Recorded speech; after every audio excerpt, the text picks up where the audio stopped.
अपन आज के इस लेक्चर में त्रिकोणमिति त्रिकोणमिति का अपन अध्ययन करेंगे। सबसे पहले मैं बताऊं आपको, त्रिकोणमिति की खोज या फिर त्रिकोणमिति की खोज भारतीय गणितज्ञ या अपन कह सकते हैं इसको भूगोल शास्त्री आर्यभट्ट द्वारा 400 में इनका जन्म हुआ था ईस्वी में और 550 तक इनका कार्य मतलब ये जीवित रहे। तो इनके बीच में इन सन के बीच में क्या है, आर्यभट्ट ने त्रिकोणमिति की खोज की थी। अब देखो, त्रिकोणमिति का वर्णन अपन जाने तो कौन से ग्रंथ में, त्रिकोणमिति का वर्णन आर्य सिद्धांत नामक ग्रंथ में आर्यभट्ट ने किया हुआ है। इसके बाद इन्होंने सबसे पहले साइन का साइन नाम दिया, उसके बाद कोसाइन नाम दिया इसमें त्रिकोणमिति में। अपन अगर त्रिकोणमिति की बात करें, त्रिकोणमिति क्या होती है? त्रिकोणमिति गणित की वह शाखा है जिसमें त्रिभुज और त्रिभुजों से बनने वाले बहुभुजों का अध्ययन किया जाता है। त्रिकोणमिति गणित की वह शाखा है जिसमें त्रिभुज और त्रिभुज से बनने वाले बहुभुजों का अध्ययन किया जाता है। अब एक बात बताएं कि त्रिभुजों का अध्ययन कैसे करेंगे। देखो, अपन नीचे पढ़े तो एक बार यहाँ लिखा हुआ, त्रिकोणमिति का शाब्दिक अर्थ त्रिभुज का मापन होता है। मतलब त्रिकोणमिति का शाब्दिक अर्थ क्या होता है? त्रिभुज का मापन। यहाँ लिखा हुआ बहुभुजों का अध्ययन किया। अब अध्ययन में देखो इसका मापन है किसमें? त्रिभुज का। अब त्रिभुज ऐसी आकृति है जिसमें 3 भुजाएं होती प्लस 3 कोण होते हैं। त्रिभुज क्या होता है? त्रिभुज की अगर मैं बात करूं, त्रिभुज में कितनी भुजाएं कितनी होती है? त्रिभुज में भुजाएं भी 3 होती है और कोण भी कितने होते हैं? 3 होते हैं त्रिभुज में। इन तीनों कोण और तीनों भुजाओं के माध्यम से क्या करेंगे अपन? इन भुजाओं का मापन और कोण कितने डिग्री का है उसका क्या करेंगे अपन? अध्ययन करेंगे। देखो, सबसे पहले दोनों का मैं अर्थ बताता हूँ, त्रिकोणमिति और त्रिकोणमिति का अर्थ क्या क्या होता है। इसका आप स्क्रीनशॉट ले सकते हैं।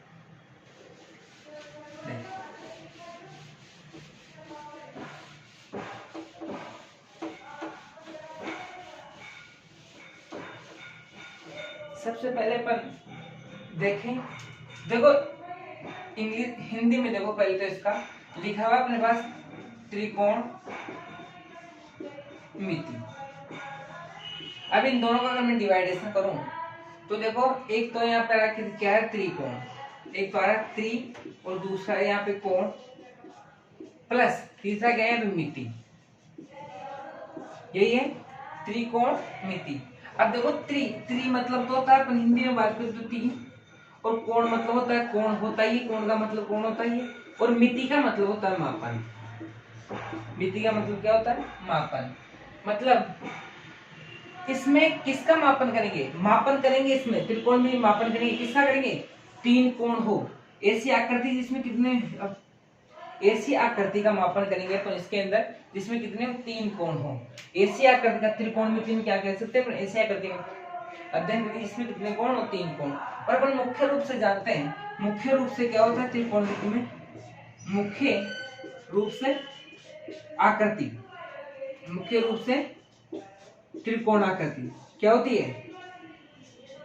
त्रिकोणाकृति। तो त्रिकोणाकृति क्या है? त्रिभुज। त्रिकोणाकृति क्या है? मुख्य रूप से त्रिभुज। उस त्रिभुज के अंदर अपन विशेष रूप से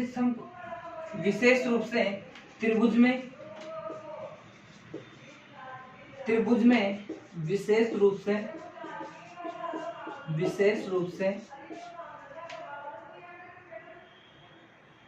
त्रिकोणमिति में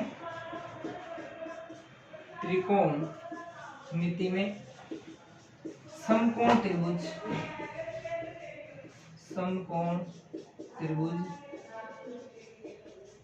का अध्ययन करते हैं।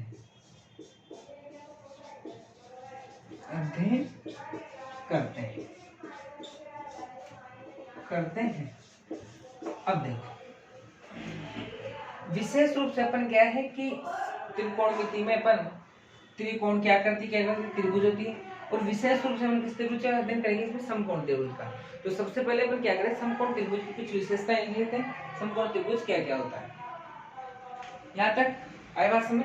अब देखो, ये तो हिंदी का मैटर, यहाँ सब ऐसी आकृति जिसका मापन करेंगे अपन, किस चीज का मापन करेंगे। अब इसमें क्या है, त्रिभुज के अंदर कोण भी होते हैं प्लस भुजा होते हैं, तो भुजाओं के माध्यम से प्लस कोण के माध्यम से क्या करेंगे, हम त्रिकोणाकृति का क्या करेंगे, मापन करेंगे। इसमें पूरी त्रिकोणमिति में इसके विशेष रूप से कौन से त्रिभुज का यूज करते हैं, इसमें महत्वपूर्ण से लगभग समकोण त्रिभुज का।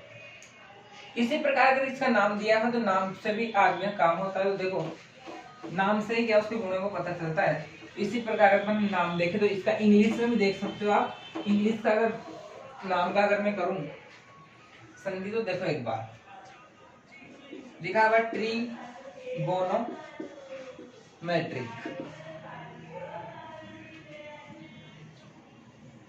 ट्रिगोनोमेट्रिक। ट्रिगोनोमेट्रिक बात एक है। अब ट्रिगोनो और मेट्रिक, ट्री मतलब होता है वह तीन, गोनो मतलब होता है भुजा, और मेट्रिक मतलब होता है मापन। अब यहाँ क्या होगा, यहाँ गोनो की भुजा, तो एक ऐसी आकृति जिसमें तीन भुजा और विशेष रूप से रेखा किसको कहते हैं, ऐसे तीन रेखा और तीन रेखा से बंध आकृति त्रिभुज कहलाती। विशेष ऐसी कोई आकृति नहीं है जो तीन भुजाओं के अलावा त्रिभुज के अलावा कोई आकृति बन सकती है अपने पास। तो कौन सी, तीन भुजा, और तीन भुजा कौन सी आकृति में होती है अपने पास, त्रिभुज में। कौन सी, त्रिभुज में। और विशेष रूप से कौन सा त्रिभुज, वही समकोण त्रिभुज, विशेष रूप से पर समकोण त्रिभुज। तो अपन आप जाने की विशेष रूप से समकोण त्रिभुज का यूज हो रहा है। तो इसका मतलब क्या करेंगे, सबसे पहले अपन समकोण त्रिभुज का अध्ययन कर लेते हैं। तो समकोण त्रिभुज का में क्या क्या प्रॉपर्टी होती है उसका एक बार अध्ययन करते हैं अपन। समकोण त्रिभुज, समकोण त्रिभुज,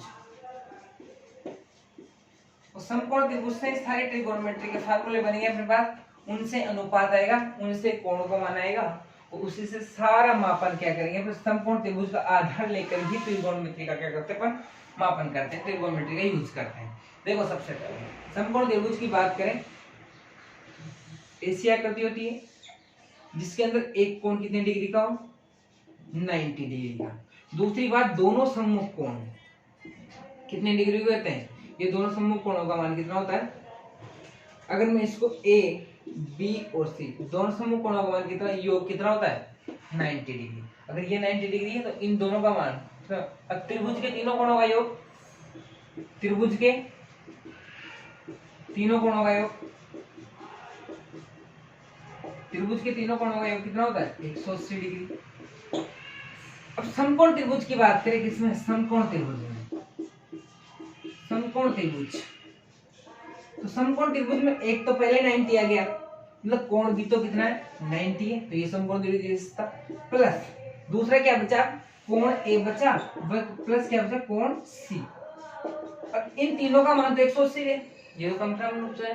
तो ए और बी, ए और सी कोण कितना आएगा, कोण ए और कोण सी कितना बचेगा अपने पास, 180 माइनस 90, तो कितना हुआ, बी का मान तो कितना है, कोण B is equal to 90 degree. तो कोण ए प्लस सी का मान कितना है, 90 डिग्री। मतलब ये दोनों कोणों का योग कितना होगा, 90 डिग्री होगा। अब देखो समकोण त्रिभुज की हमेशा जो सामने वाली भुजा होती है उसको क्या कहते हैं, कर्ण कहते हैं। अब अगर मैं यहाँ अगर कोण, अगर दो भुजाओं का, अब बताओ समकोण या त्रिकोणमिति में कोण कौन सा होता है, कोण होगा इसके, ये तो 90 डिग्री, तो इसको फिक्स है, तो इसका तो अपन छेद नहीं कर सकता ही नहीं। अब इसके बाद दो बचे कोण, मतलब जो कर्ण से, जो कर्ण के वह एक भुजा, मतलब कर्ण या आधार, या तो अपन कर्ण और आधार ले सकते हैं या फिर कर्ण और लंब ले सकते हैं, दो चीजें। अगर थीटा ये मानेंगे तो लंब कौन सा हो जाएगा, ये वाला हो जाएगा, और आधार क्या बचेगा, ये नीचे जिसके ऊपर टीका होता है वो क्या होता है, आधार होता है। दूसरी बात, अगर मैं इसी आकृति में कोण अगर मैं ऊपर वाला मानूं, क्या मानूं, कोण ऊपर का, तो अगर मैं इसी को दोबारा अगर ऐसा लिखना चाहूं तो ये देखो, लिखना चाहे तो ये तो ना 90 डिग्री हो गया, तो ये तो फिक्स है। अगर मैं थीटा अगर अब की बार में इसको मानना चाहूं तो लंब क्या हो जाएगा, ये वाला हो जाएगा अपने पास, और कर्ण तो ये फिक्स है ही सही, 90 डिग्री के सामने तो कर्ण होगा ही सही, और ये बाकी बचा ये क्या हो जाएगा, आधार हो जाएगा। ऐसे में क्या हो जाएगा, आधार हो जाएगा। अब त्रिकोणमिति में अगर मैं बात करूं तो एक बार बताओ त्रिकोणमिति में किसका यूज, अब समकोण त्रिभुज में किसका यूज करते हैं अपन, कौन सी प्रमेय का यूज करते हैं? बोधायन प्रमेय। तो यहाँ पर भी अपन क्या है, बोधायन प्रमेय तो काम आएगी, तो काम आएगी थोड़ी, तो यहाँ पे लिखना है बोधायन प्रमेय। बोधायन प्रमेय का यूज करके अपन सर्वसमीका निकालेंगे, समकोण उसकी क्या बोलते हैं, त्रिकोणमिति की। तो बोधायन प्रमेय क्या होती है? बोधायन प्रमेय पाइथागोरस प्रमेय दोनों एक बात है, कर्ण का स्क्वायर बराबर आधार का स्क्वायर प्लस लंब का स्क्वायर, ये क्या अपने पास बोधायन प्रमेय। अब इसी का यूज करके अपन क्या करेंगे, समकोण त्रिभुज का अध्ययन करेंगे, और इसके बाद अध्ययन करने के समकोण त्रिभुज में ये सब चीजें जानने के बाद किसमें आएंगे अपन, त्रिकोणमिति में आएंगे। यहाँ तक हुआ। अब इसमें अपन देखेंगे त्रिकोणमिति में इसका यूज कैसे करते हैं। तो सबसे पहले अपन हेडिंग डालेंगे,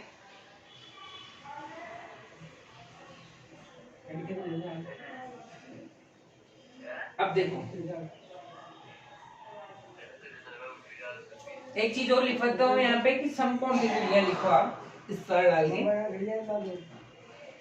समकोण त्रिभुज की किन्हीं दो भुजाओं, समकोण त्रिभुज की, समकोण त्रिभुज की